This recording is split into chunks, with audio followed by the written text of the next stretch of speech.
In 2011, Nintendo released Skizzity Squazzity Skyward Sword for the Nintendo Wii to celebrate Zelda's 25th anniversary, and it was released to critical and commercial success, apparently, according to Wikipedia. And in 2018, I released a video called Dear Nintendo, Motion Controls Are Not For Everyone. The video is only 4 minutes long, but don't watch it, I'll summarize it in 4 sentences. I'm a cripple, I can't play Skyward Sword, as a Zelda fan that's pretty shit, and then I have a bit of a cry. You see, I have what is known in the medical profession as a shitty little hand, and I apologise for the medical jargon, but what it means is that my right hand is like little and shitty. So when I first played the game, I had the nunchuck in my right hand, but I wasn't able to move Link, and with the Wiimote in my right hand, I could swing it, but I guess not normally enough as it would never register as a sword swing. So I gave up in the first cave area of the game. So my review back in 2012 would have been, seems lovely, shame I can't fucking play it. But now, in the year of our Lord 2021, Nintendo are continuing to cash in on their IP with remasters, and Skyward Sword was the next for a facelift. And lo and behold, they incorporated button controls as an alternative way to play it. Anyway, I must have whinged to my wife about Skyward Sword for the better part of a decade because she went and bought me the remaster for Father's Day, and so I played it. And so what do I think? Let's get into it.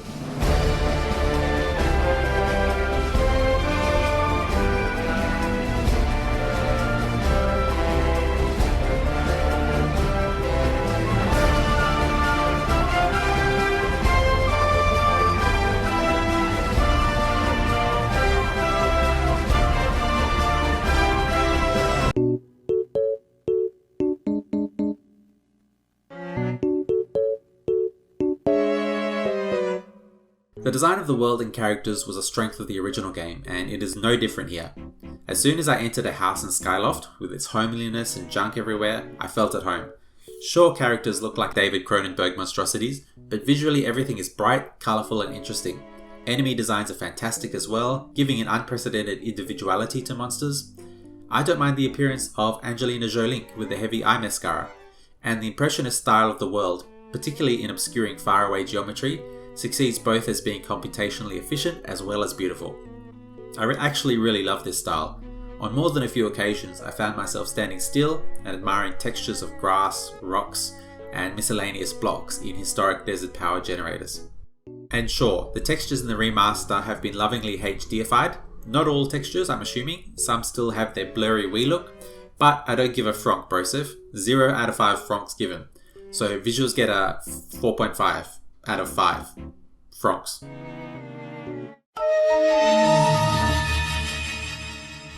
Each Zelda game has its strengths and weaknesses. Ocarina of Time was the first 3D Zelda, and while it came out of the gate strong, it is now a bit clunky compared to its sequels.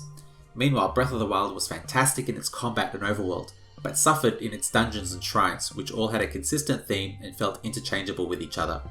There was nothing unique, except the way that you could change the position of the divine beasts, and had no dungeon level puzzle to solve. In contrast, dungeons are where Skyward Sword thrives. Now, I love themed dungeons, with a personal favourite of mine being the adult dungeons in Ocarina of Time. Sure, the themes were forest, fire, water, shadow and spirit, but the dungeons felt different and had some unique dungeon spanning puzzles. This game follows that trend, but the themes are way more unique. Some personal standouts include the ancient cistern with a contrasting shrine above a dammed underground area, and the time-switching shenanigans of the desert ship, where the dungeon switches between 2 states, much like the Stone Temple Tower in Majora's Mask, but in this case each variant of the dungeon also shifts the theme. The ship is, as Arnold G. Hansen, CEO of Game Grumps would say, a flavour win, as it doesn't feel like a dungeon but an actual ship with its halls, cabins, treasure room, engines, all fitting within the ship structure on the dungeon map.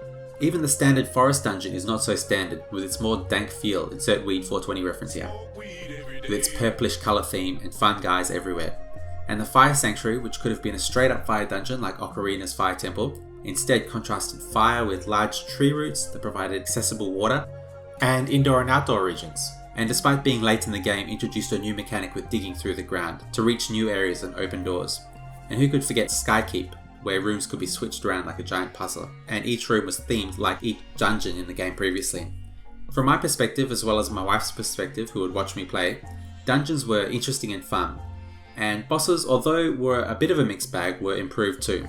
They were more threatening, had a wider variety of attacks, and took more than your standard 3 hits to go down. And I'm not counting the 3 Tungulus fights and the multiple encounters with the foot fetish monster. Although with Tungulus, once you got past that gimmicky / boring first phase of the fight, the battle heated up and got way more interesting. And the criticism of enemy weak spots that are only getting more obvious in the series, that wasn't true at all in one encounter. I thought I had another point here, but no, that was it. My favourite bosses include the Pyroclastic Fiend Scaldera, who surprised me with a unique attack when I was trying to run away from him. And, as I've mentioned, the Ancient Automaton Coloctus, who, when his legs came out, I started shitting bricks. Even the Tentacle Monster, who is the common critique for weak spot design, was challenging.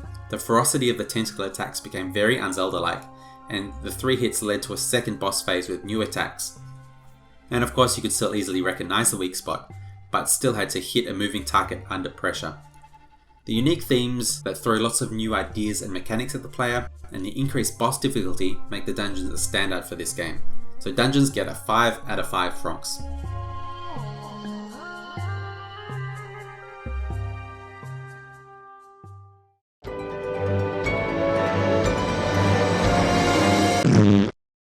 Breath of the Wild suffered in its dungeons while Skyward Sword excelled.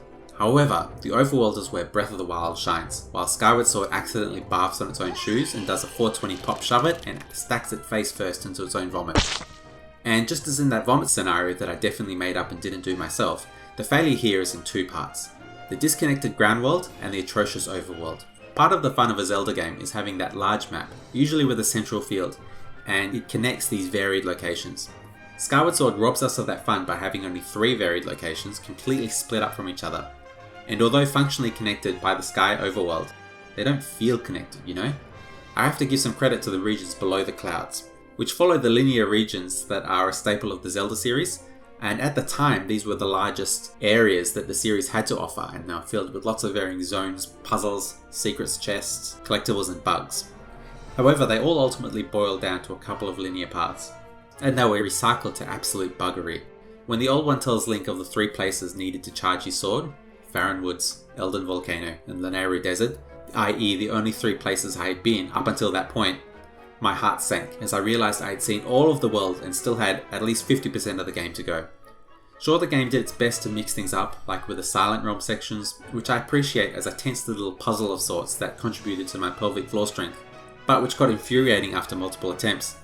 Or in the Dragon Song section where the world changed, like Farron Woods being underwater. Which was cool, but it's the worst way of traversing the world. Or having to traverse Elden Volcano stealthily and with no equipment, which again was like a Tears of Light style puzzle with insta-death, which irritates on repeat attempts, and doubly so as you kill like 100 bokoblins during the game and all of a sudden one dude sees you and you get sniped with perfect accuracy with a cannon. It's like, where did these guys get so skilled?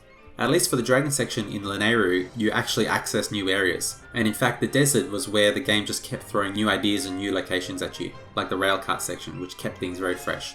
The overworld is too barren, i.e. there's not enough things to do.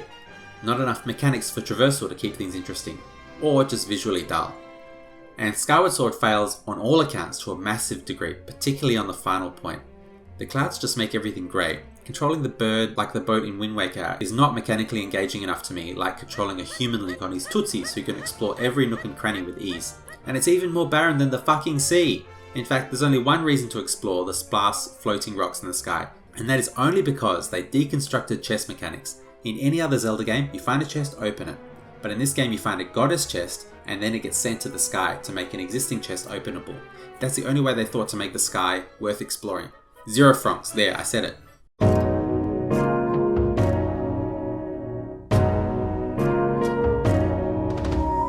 It's here that the motion control focused development of this game hangs over the experience like a shit stain on a white carpet that you tried your darndest to clean, but despite your best effort, it's still just slightly brown. And every time you see the carpet, your eyes immediately lock onto that subtle shit stain, tarnishing the beauty of the rug. Because in this analogy, the rug is particularly beautiful. You see, in every other game, Ocarina of Time to Breath of the Wild, you press the sword button and Link swings his sword. You get a different attack based on the direction you are moving Link. In Skyward Sword, selecting button controls means that the second analog stick is Link's sword hand, so twirling that stick around causes Link to wave his sword around in a circle. Flicking the stick from left to right activates his side attack, and so on. so the direction of the stick emulates the motion control required by the Wiimote. Thankfully, while awkward, I am capable of performing the actions needed to complete the game. Now let's get to the shit. When I turned on button controls, I thought I stuffed something up because the camera wouldn't swing around. But of course it wouldn't, because that whole stick is needed for the sword. The only way to control the camera now is to center it, which puts it back into Ocarina of Time jank territory. It also ruins the flow of combat. Take a look at this footage of Link swinging a sword, and again in slow motion.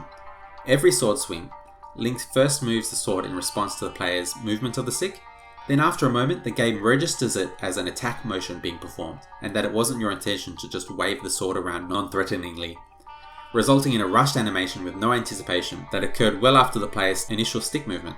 As a result, the sword swing feels both rushed and delayed, and combat on the whole just feels stilted. I promised myself I wasn't going to mention my disabled hand, Mr. Bummy, but I'm going to. Because with motion controls, the skill needed to perform actions is raised, and as a result, performing a specific directional sword swing or activating items like the whip were as effective as a Sex Panther perfume from Anchorman, in that 60% of the time, it works every time. Except due to my disability, it's more like 30% of the time, it works every time. And you can see why that wasn't a quote from the movie, as it is more depressing. What makes combat even more tedious is that enemies can block your swing automatically, regardless of what attack you made, forcing the player to wait until the enemy engages, making them susceptible to your attack. You can avoid some combat. Moblins can be taken out with bombs, Deku Barbers with the flying beetle, but unfortunately most of it cannot be avoided. There are ways to make combat more interesting. Enemies can be more physically challenging or have unique AI or a series of more advanced moves that players can perform in certain situations that have advantages. Take a look at the Soulsborne games for example. The combat in this game does neither. Enemies hold a pose for you to solve a motion control puzzle in combat that is painfully slow, or it's a waggle fest with no threat. But beyond combat, other actions are a struggle just to register. Climbing ropes is somehow jankier than it was 2 games ago. Dousing is tedious and redundant if you, just want to explore the world anyway, because it's a flipping Zelda game. Rope balancing is also tedious but more benign, and the less said about bomb bowling, the better. Bomb bowl. It added bomb bowl. You might have noticed I point out all the motion control tasks in the game, but I'm sure that's a fucking coincidence. Never before have I played a game that just made me wish I was playing Breath of the Wild instead. I give the combat 0 francs, as there is a 0% probability that I can execute a diagonal slash reliably.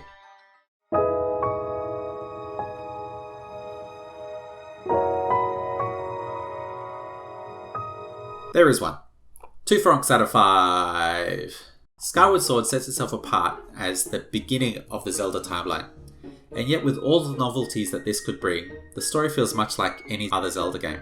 In fact, where it breaks the mold is where the story succeeds. With Zelda not being a princess but a friend and fellow academy student. Or when Impa told Link off for being too slow to rescue Zelda and she was just going to do the job instead. And with Ganon out of the picture for almost the whole duration, a new interesting bad guy could be introduced. I forgot his name, but I think it was Zant. And the redemption arc for Groose was fantastic. The series had never seen an adversary turned companion like him, and he was one of the most interesting parts of the story. And other than providing an origin for the iconic green tunic, and the amazing revelation that annoying bird was once man with head much too small, there isn't much that sets it as the origin of the series. In fact, I could see Zelda games in future predating this one. And after the story sets off, it quickly establishes a standard 3-5 dungeon structure. First, you're following Zelda, who always seems to be one step ahead. Then you have to power up your sword in fires, which only happens in 3 other Zelda games. Each time you have to go to this place and Fi will unlock a new message from the goddess and do the same routine, and Link will just learn a song that is pointless, as music is not a mechanic of this game like it was in Ocarina of Time. It's just a measure of progress. It's just fluff, and boring fluff at that. The narrative excuses for the gameplay in dungeons don't lift the stories in Ocarina of Time. They're just there and they're basic. Zelda suffers from tetraitis in this game, where she started off the game cool and interesting, before turning into a boring non-character when she realised that she is the mortal reincarnation of a god. The scenes with her and Link are so emo and melodramatic, I wished upon a star to return to the polygonal scene with Zelda in the courtyard. But in Ocarina of Time, she actually helps you escape the castle, or attack Ganondorf with magic at the end. And even in the Wind Waker, she actively participates in the fight. In this game, she's just kind of asleep. She has no agency whatsoever, which is just disappointing. The story drags like a motherfucker too. The 3 repeated fights with the imprisoned appear as obvious padding to the game, which wouldn't be so bad except the fight itself is frustrating, tedious, and other synonyms to that effect. The game keeps saying that it is an evil creature and in fact it's the final boss Demise rendered in beast form, but to me it's just an annoying worm with jiggly toes. It is why I'm never doing a boss rush. I'm sorry, but no shield is worth 3 more fights with this motherfucker. One big area where the story fails for me is Fi. The Zelda series has struggled with companions ever since Ocarina of Time, but Fi tops the lot. My wife thinks her beep boop probability talk is out of place, but there is technology in this game, so it's not completely out of context. But for me it's just annoying because that's all she is. She has no character. She isn't a friend like Navi or a frenemy like Tattle or Midna. She's just a freaking laptop. So when she pops out and says that there's a 38% probability of blah blah blah blah, as soon as I see a percentage, I start pressing A to skip the text because deeply and truly in the bottom of my heart, I don't care. And then Sword Lady with a tights calls Link Master, which just feels a bit wrong. Not because I'm woke. I mean, I am awake, like right now as I'm writing this script. At least I think so. I'm pretty shazza blaza doong dong gongorongo. Look, modern women's rights movement started in the 1800s, and Skyward Sword came out in 2011. That's all I'm saying. Come on, Ninty. Come on, Shiggy. Story gets 1 franc out of 5 francs.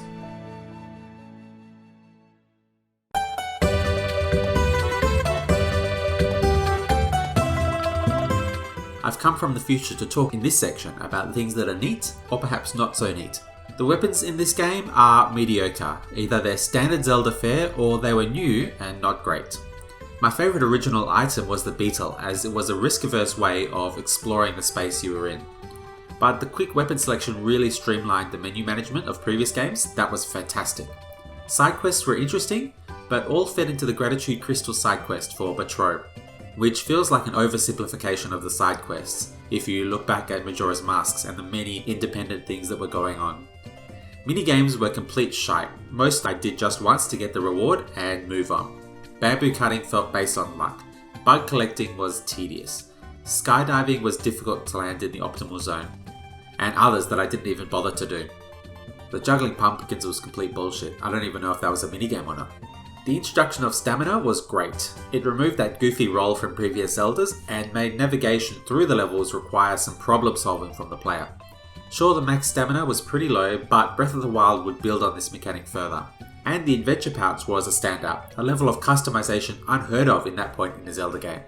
For instance, which shield should you bring? Should you bring one at all? Should you bring a bow or a slingshot or a bomb bag upgrade, which now took up a spot in your inventory for some reason? Or should you take a handy dandy newfangled medal? A downside for me of this choice is that I always chose medals to increase the drop rate of treasure, hearts and rupees. And as a result, I never bothered with potions, even though there is quite an in-depth potion upgrading system. But I never needed it.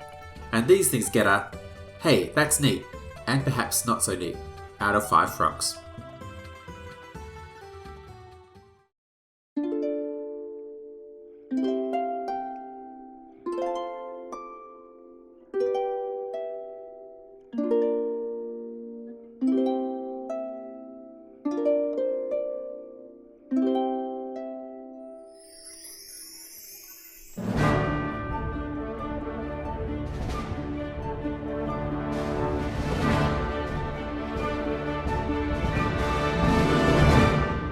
Whenever there was something that needed 2 hands that I couldn't do because of my disability, like say rock climbing, I would say to myself, no worries, I didn't want to do that anyway. Skyward Sword for the Wii was the first thing I really wanted to do, but my disability prevented me.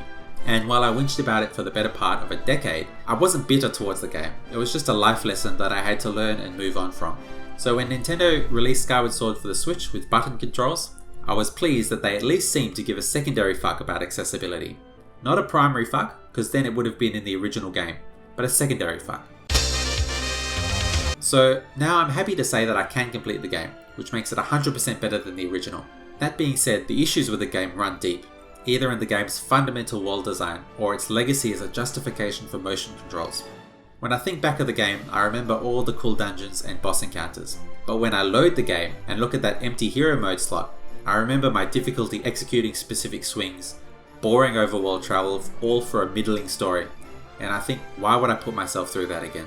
Ironically, I would say that the game is as flawed as my hand is disabled. So if I were to rate Skyward Sword out of 5 francs, which is now the official rating system on my channel, I would give it the same rating as my hand, and that is a 2.5 francs out of 5. It's not perfect, but it'll do.